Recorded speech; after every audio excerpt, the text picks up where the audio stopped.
Hello and welcome. Kubernetes के इस part में हम डिस्कस करेंगे कि सर्विसेज क्या होती हैं, मल्टीपल सर्विसेज क्या हैं और वो पब्लिक इंटरनेट से कैसे एक्सेस हम कर सकते हैं। अभी तक के जितने भी लैब्स हमने देखे थे उसमें सिर्फ हमने देखा था कि हमने डिप्लॉयमेंट्स कैसे क्रिएट किया, ठीक है। और जैसे ही हम डिप्लॉयमेंट्स क्रिएट करते हैं तो हमारे पास रेप्लिका सेट ऑटोमेटिक बन जाती है और उसके अंडर जो है हमारे पॉड्स रनिंग होते हैं और डिप्लॉयमेंट्स के थ्रू हम अपने पॉड्स को मैनेज करते हैं, ठीक है। अगर आपको थ्रू इंटरनेट एक्सेस करना रहेगा आपके वेबसाइट्स को, लेट्स से कि जो ये पॉड्स हैं इसमें आपकी कुछ वेबसाइट रन हो रही है, तो इसके लिए आपको सर्विसेज ऑब्जेक्ट कॉल करना पड़ेगा और जो कनेक्ट करेगा आपके डिप्लॉयमेंट्स को। और आप यहाँ पे ये पूरे स्ट्रक्चर देख सकते हैं कि मैं और मेरे जैसे बहुत सारे यूजर्स अपने घर से, अपने मोबाइल से, अपने लैपटॉप से मेरी साइट को एक्सेस करना चाहते हैं, तो ये पब्लिक इंटरनेट है।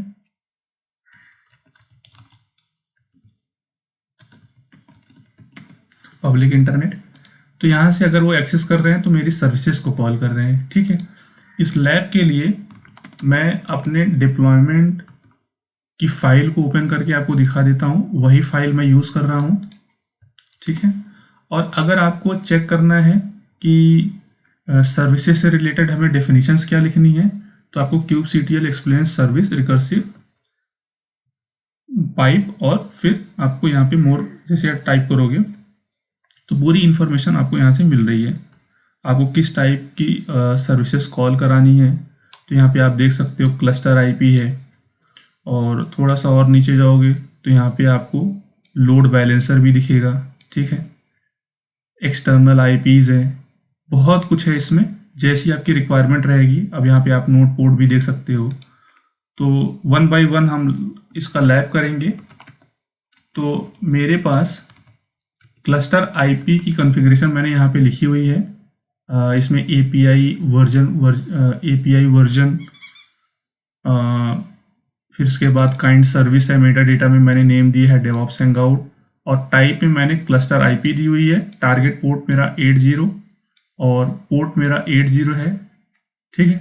और सेलेक्टर में मैंने ऐप इक्वल्स टू डेव लिखा हुआ है, ठीक है। इस लाइन को मैंने कमेंट कर दिया है। और चलते हैं अपने रिसोर्सेस की तरफ। kubectl गेट ऑल करता हूं तो मेरे पास पहले से ही एक डिप्लॉयमेंट्स है जो कि हमने पहले लेक्चर्स में देखा था, तो मैं इसको डिलीट कर देता हूं। kubectl delete -f deployment.yml, sorry, kubectl delete -f, ठीक है। हाँ, डिप्लॉयमेंट्स हमारा डिलीट हो चुका है। अगर मैं इसको गेट ऑल करता हूं तो आप देख लो हमारे पास कोई रिसोर्स नहीं है, ठीक है। तो अब आते हैं अपने लैब पे। kubectl create -f deploy.yml, हमारा डिप्लॉयमेंट स्टार्ट हो गया है।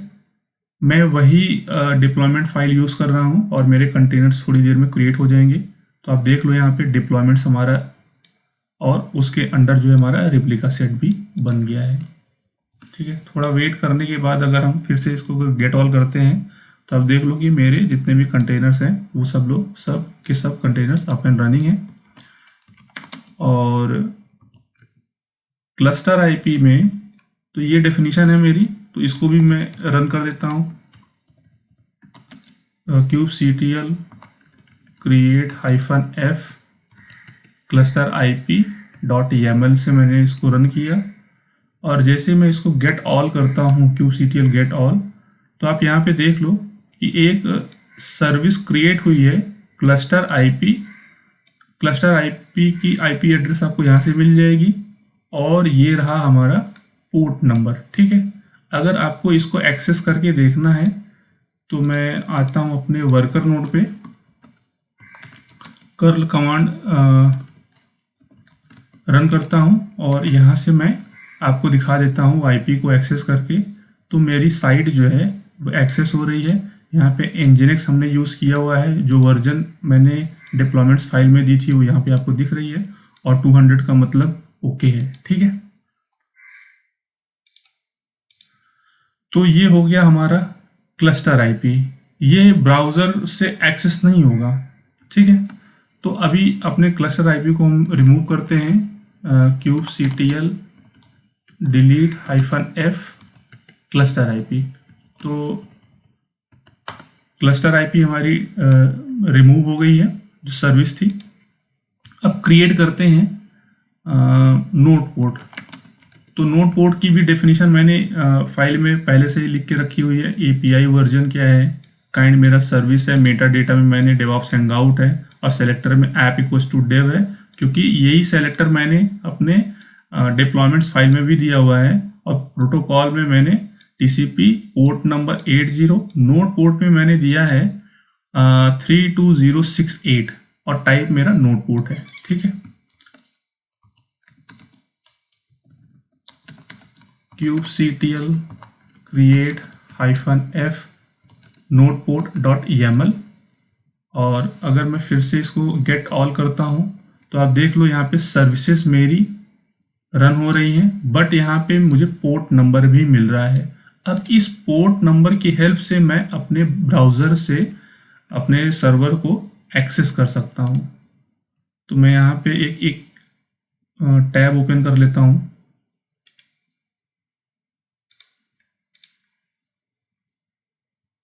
तो मैं सर्वर की आईपी देख लेता हूँ कि क्या है, ठीक है। और यहाँ पे मैं पोर्ट नंबर क्या है, पोर्ट नंबर कॉपी कर लेता हूँ। पोर्ट नंबर है 32068, ठीक है। ये मास्टर की आईपी से मैं इसको एक्सेस करने के लिए ट्राई कर रहा हूँ।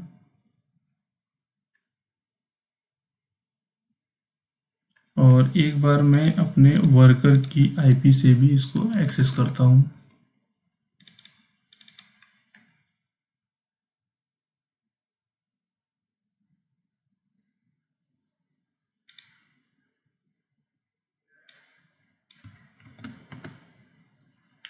ये देखिए, वर्कर की आईपी से जैसे मैंने एक्सेस किया तो मेरा nginx वर्क कर रहा है। एक बार मैं फिर से अपनी आईपी चेक करता हूँ, और इसको मैं ब्राउज़र में फिर से पेस्ट कर देता हूँ। वैसे चलना तो चाहिए। ओके, तो ये थोड़ा टाइम ले रहा है, क्योंकि अगर मैं इसको कर्ल करूँगा, सॉरी, अगर मैं इसको इंस्पेक्ट करता हूँ,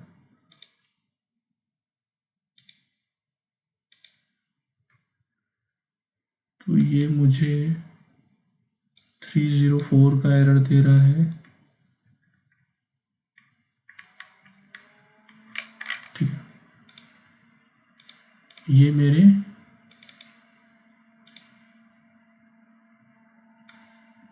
वर्कर की आईपी के साथ प्रॉपरली चल रहा है।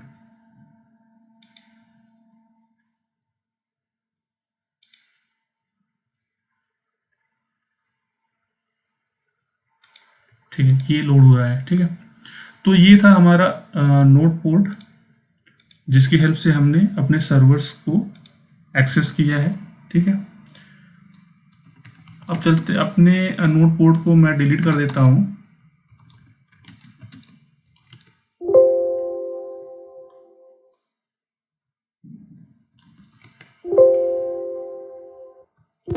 अच्छा सॉरी, ये हमारा वर्कर है, ये हमारा मास्टर है।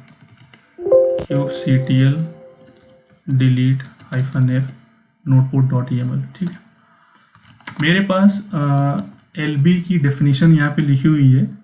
सब कुछ मैंने सेम रखा हुआ है, सिर्फ यहाँ पे टारगेट पोर्ट मैंने दिया हुआ है, और ये लोड बैलेंसर मैंने टाइप में दिया हुआ है, ठीक है। अगर मैं लोड बैलेंसर क्रिएट करूँगा तो ये पेंडिंग स्टेट में जाएगा। इसको एक लोड बैलेंसर की आईपी चाहिए होगी, तो इसलिए लोग क्लाउड पे जाते हैं, ये पूरा स्ट्रक्चर कॉन्फ़िगर करते हैं कि जैसे वो लोड बैलेंसर टाइप कॉन्फ़िगर करते हैं, सर्विस टाइप लोड बैलेंसर, तो उनको एक पब्लिक आईपी मिल जाती है, जिसकी हेल्प से वो लोग सर्वर को एक्सेस कर सकते हैं। अदरवाइज क्या होगा, नोड पोर्ट में क्या हुआ था कि मैं अपने पोर्ट को लगा करके एक्सेस कर रहा था अपनी साइट को।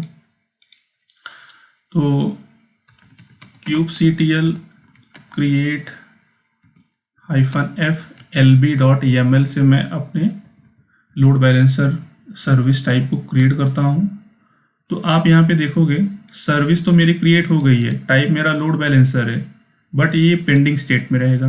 क्यों? क्योंकि इसको कोई पब्लिक आईपी मिल नहीं रही है। तो इसके सॉल्यूशन के लिए लोग मेटल एलबी का यूज़ करते हैं। अगर आप गूगल करोगे